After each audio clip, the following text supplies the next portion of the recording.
रमेश की गलतफहमी।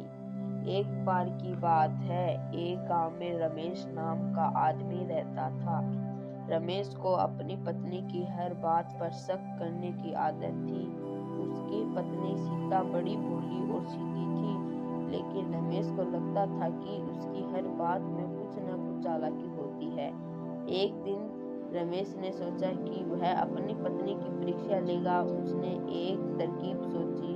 सुबह उठते ही उसने सीता से कहा, सीता, मैं आज शहर जा रहा हूँ, रात में नहीं आऊंगा, तुम घर का ध्यान रखना। सीता ने मुस्कुराते हुए कहा, ठीक है, आप आराम से जाइए, मैं सब संभाल लूंगी।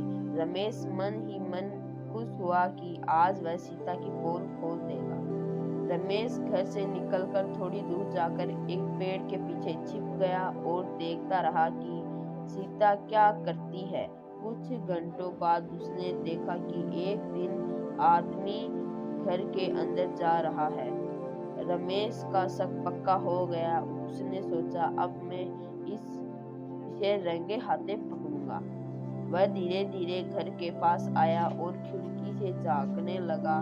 अंदर जाकर उसने देखा कि सीता उस आदमी को चाय पिला रही थी और हंस हंस कर बातें कर रही थी। रमेश का गुस्सा सातवें आसमान पर था। अचानक रमेश ने दरवाजा धड़ाम से खोला और चिल्लाया, कौन है ये आदमी? सीता और वह आदमी चौंक गए। सीता ने हंसते हुए कहा, अरे ये तो मोची है, तुम्हारे जूते ठीक करने आया है। रमेश की शक की आदत को जानकर वह मोची भी मुस्कुरा दिया और बोला, भैया, आपकी पत्नी तो बहुत ही सीधी सादी है, आप क्यों इतना शक करते हो?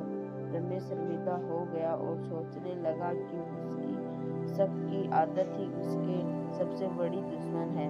उस दिन से उसने फैसला किया कि अब कभी भी मैं बेवजह शक नहीं करेगा। सीता और मोची हंसते हुए रमेश को देखते रहे और रमेश सिर झुकाए चुपचाप बाहर निकल गया। धन्यवाद।